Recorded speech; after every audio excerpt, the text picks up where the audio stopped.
I left her there. I need to tell someone what happened last night. What's been happening. I don't expect you to believe me. I'm not sure I believe it myself anymore. But I need to say it out loud. Need to put it somewhere other than the endless loop inside my skull where it's been living for 20 years. I woke up at 3:47 a.m. I know the exact time because I've developed this habit of checking my phone the moment my eyes open. Some pathetic attempt to anchor myself in the present. The room was dark except for the blue glow of the streetlight filtering through my curtains, casting everything in that sickly underwater pallor that makes familiar things look wrong. She was standing at the foot of my bed. Not sitting, not hovering. Standing, with her bare feet planted on my floor like she had every right to be there. I could see through her, just barely, like looking at someone through a sheet of rain-streaked glass. She wore the same clothes from that last day, the yellow sundress with the small flowers. I'd forgotten about that dress. Funny how the mind protects you from certain details until it doesn't anymore. Her face was exactly as I remembered it. 23 years old forever. Dark hair pulled back. Those eyes that used to light up when she laughed. They were lighting up now. "You left me," she said. Not a question, a statement. An accusation. A fact. I couldn't move, couldn't breathe. My heart was slamming against my ribs so hard I thought it might crack them. I wanted to scream, to run, to do anything except lie there frozen like I was 23 again and hearing gunfire through concrete walls. "Sarah," I whispered. My voice came out strangled, barely human. She didn't respond, just stood there, watching me with those eyes that held everything. Pain, betrayal, a question I'd been running from for 2 decades. Then I blinked, and she was gone. I lunged for the lamp, nearly knocking it over in my panic. Light flooded the room, harsh and revealing.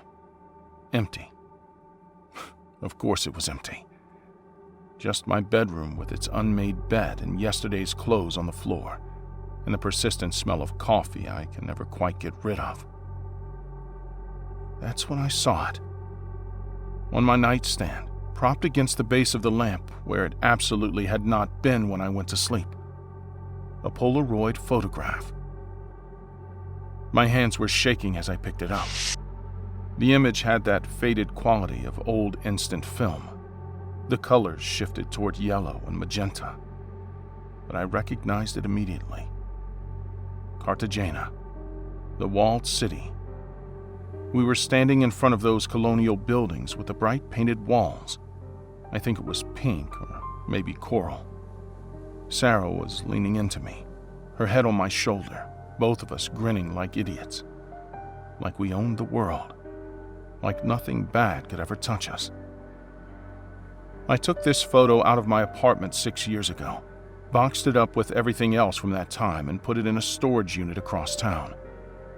I couldn't look at it anymore. Couldn't look at her face, so young and trusting, and not feel the weight of what came after. So how the hell was it on my nightstand?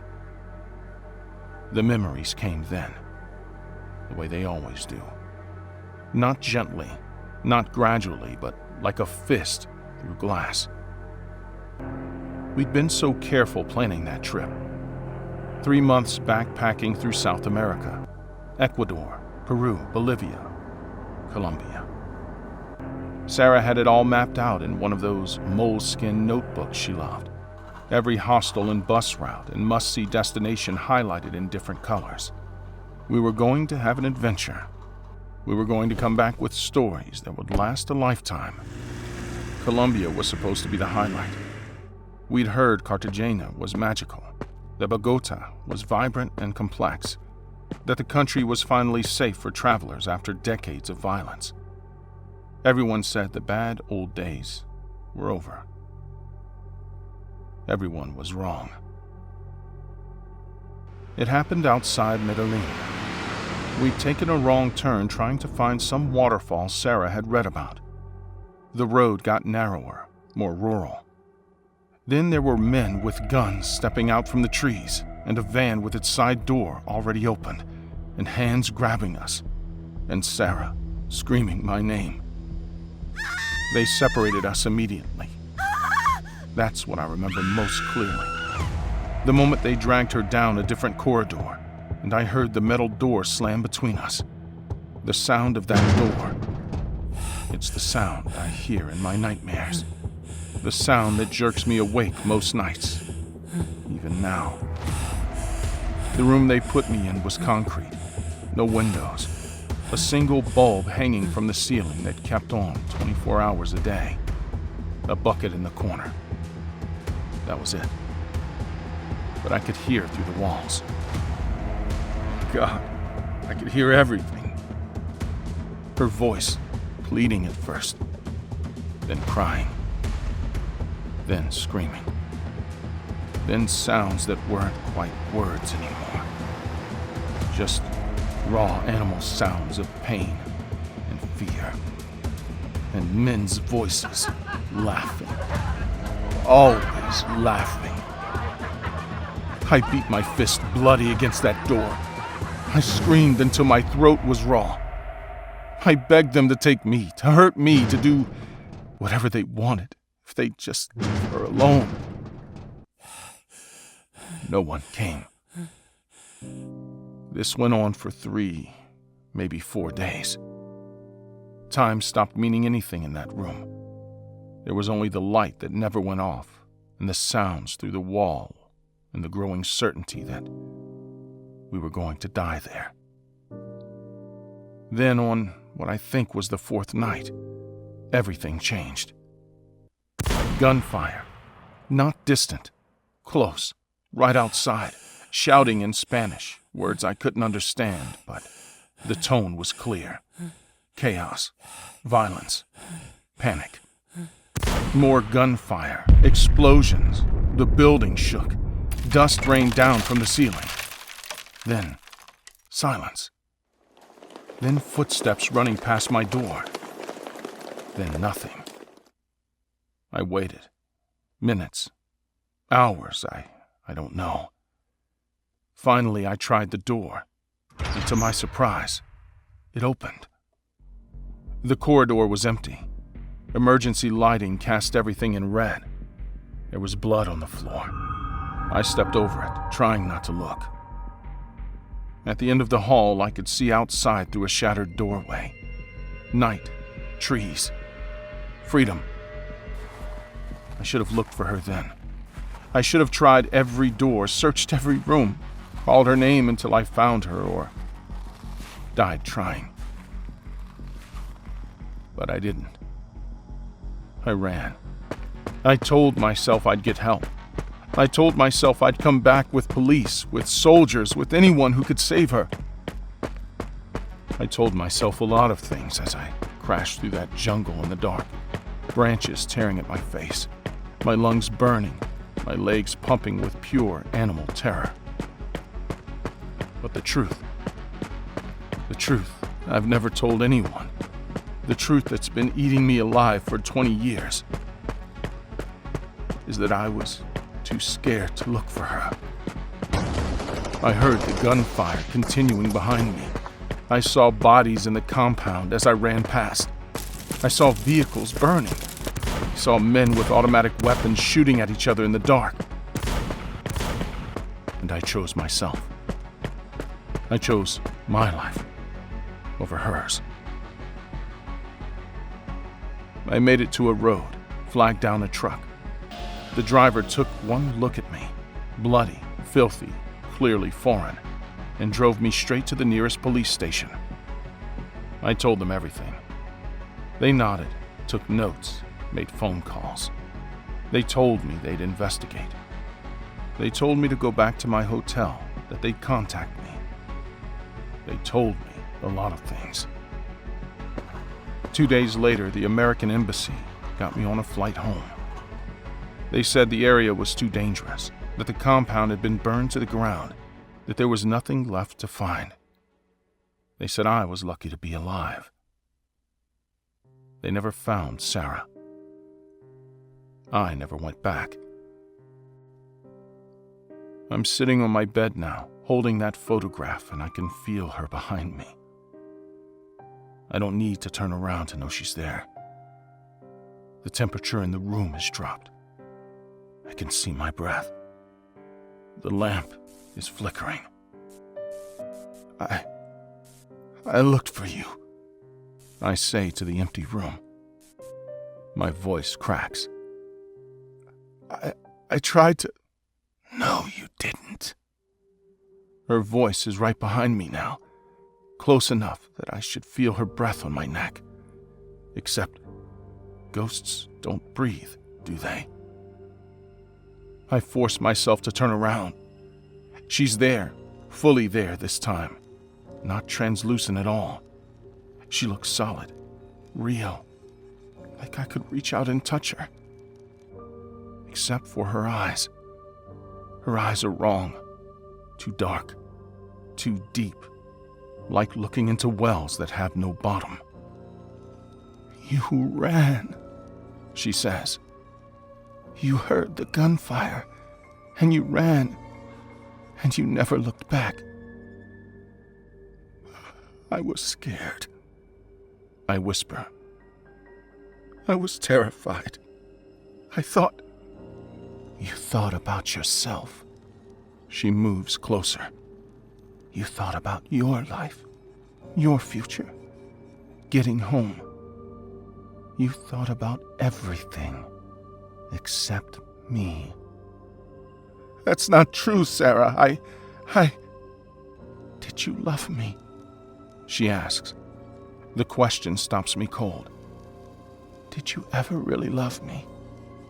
Or was I just someone to have adventures with? Someone who was fun until things got hard. I loved you, I say. I'm crying now, tears streaming down my face. I loved you so much. I think about you every day, every single day for 20 years. But not enough to save me. I couldn't. I didn't know where you were. I didn't know if you were even... alive? She smiles, and it's the saddest thing I've ever seen. I was alive. For 3 more days I was alive. I waited for you. I thought you'd come back. I thought you'd bring help. I thought you loved me enough to try. What do you want from me? I asked. Tell me what you want. I'll do anything. She's quiet for a long moment, just looking at me with those bottomless eyes. I want you to remember, she finally says. I want you to carry me with you, not the guilt. I want you to remember that I was real, that I loved you, that I had dreams and plans and a whole life ahead of me. I want you to remember that I existed, that I mattered, that I was more than just your mistake. I do remember, I say. I'll never forget.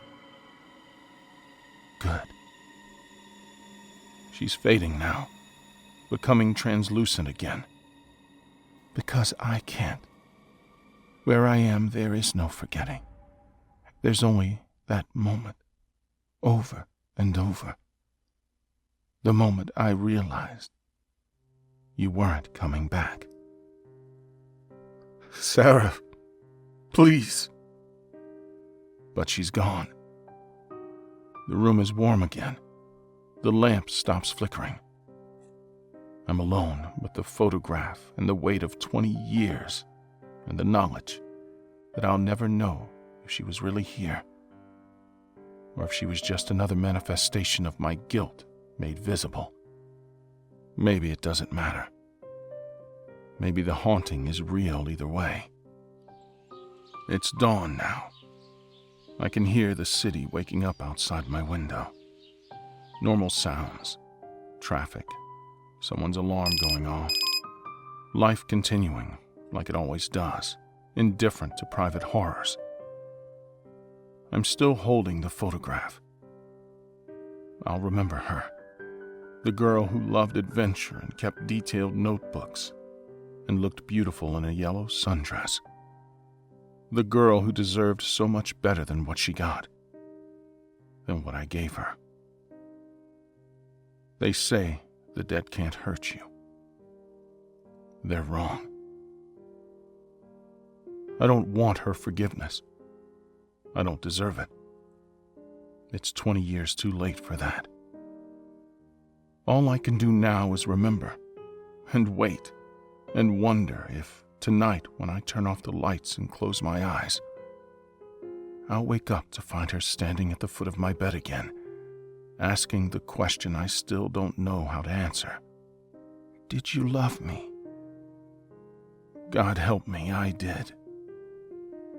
Just not enough.